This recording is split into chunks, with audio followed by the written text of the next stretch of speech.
Hello students, आज हम जिस टॉपिक पर डिस्कशन करेंगे उसका नाम है एल्डोल कंडेंसेशन। एल्डोल कंडेंसेशन एक कंडेंसेशन रिएक्शन का एग्जाम्पल है। तो सबसे पहले हम इसका इंट्रोडक्शन देखते हैं। An aldol condensation is a condensation reaction in organic chemistry in which an aldol or an enolate ion react with a carbonyl compound to form a beta hydroxyaldehyde और beta hydroxy ketone। सबसे पहले इसकी reaction देखते हैं। इस reaction में हमने लिया है एल्डिहाइड CH3CHO। एल्डिहाइड की रिएक्शन करवाते हैं दूसरे एल्डिहाइड के मॉलिक्यूल के साथ में इन दी बेस की प्रेजेंस में। बेस की प्रेजेंस में जब रिएक्शन करवाएंगे तो यहाँ पर जो कार्बन और ऑक्सीजन है इसका डबल बॉन्ड ब्रेक होगा। डबल बॉन्ड ब्रेक होने पर कार्बन और ऑक्सीजन के बीच में आ जाएगा सिंगल बॉन्ड। सिंगल बॉन्ड आने के बाद में यहाँ पर जो मिथाइल ग्रुप है, मिथाइल ग्रुप में से एक हाइड्रोजन रिमूव हो जाएगा और एक हाइड्रोजन रिमूव होकर अटैच होगा इस ऑक्सीजन के साथ में।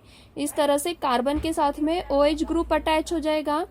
अब यहाँ से हाइड्रोजन निकल गया है तो कार्बन और कार्बन आपस में बॉन्ड का फॉर्मेशन कर लेंगे। इस तरह से इनके बीच में एक सिंगल बॉन्ड आ जाएगा और फॉर्मेशन हो जाएगा एल्डोल का। ये जनरल सा रिएक्शन था कि जब दो एल्डिहाइड की रिएक्शन हम करवाते हैं किसी बेस की प्रेजेंस में तो फॉर्मेशन होता है एल्डोल का।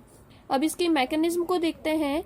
मैकेनिज्म में सबसे पहले हम हाइड्रोक्सिल आयन लेते हैं। हाइड्रोक्सिल आयन की रिएक्शन करवा रहे हैं एल्डिहाइड के एक मॉलिक्यूल के साथ में। तो यहाँ पर देखिए हाइड्रोक्सिल आयन पर नेगेटिव चार्ज है और प्रोटॉन पर होता है पॉजिटिव चार्ज। तो हाइड्रोक्सिल अट्रैक्ट होगा और इस प्रोटॉन को एक्सेप्ट कर लेगा। इस तरह से एक वाटर मॉलिक्यूल बन गया। अब यहाँ से हाइड्रोजन ने तो ऑलरेडी अपना बॉन्ड ब्रेक कर लिया है तो यहाँ पर बचेगा CH2CHO। इस तरह से आयन A का फॉर्मेशन हो जाएगा फर्स्ट स्टेप में। अब स्टेप सेकंड देखते हैं। स्टेप सेकंड में जो आयन A बना है उसकी रिएक्शन हम करवाए रहे हैं। उसकी रिएक्शन हम करवाएंगे एल्डिहाइड के दूसरे मॉलिक्यूल के साथ में। जब दूसरे मॉलिक्यूल के साथ में रिएक्शन करवाएंगे तो यहाँ पर भी कार्बन और ऑक्सीजन के बीच का बॉन्ड ब्रेक हो जाएगा। बॉन्ड ब्रेक होने के बाद में जो आयन A है वो अटैच हो जाएगा इस कार्बन के साथ में और हमें ऑब्टेन होगा आयन B। नेक्स्ट स्टेप में आयन B एक प्रोटॉन को एक्सेप्ट करेगा।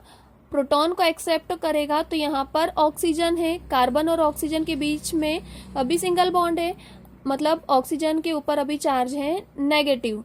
नेगेटिव चार्ज है तो ये पॉजिटिव को अट्रैक्ट करेगा। हमारे पास हाइड्रोजन है, हाइड्रोजन जाएगा इस नेगेटिव आयन के साथ में तो कार्बन के साथ में एक हाइड्रोक्सिल ग्रुप ऐड हो गया।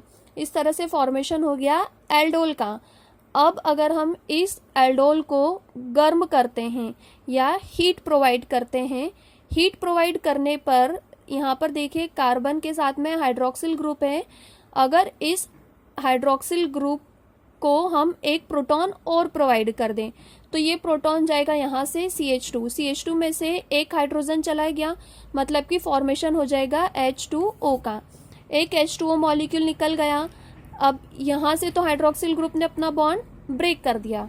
अब कार्बन के साथ में CH बचा क्योंकि यहाँ से एक हाइड्रोजन निकल चुका है। CH ट्रिपल बॉन्ड CH हो जाएगा, sorry CH double bond CH हो जाएगा और हमें ऑब्टेन हो जाएगा अल्फा बीटा अनसैचुरेटेड एल्डिहाइड। ये थी process. Thank you so much.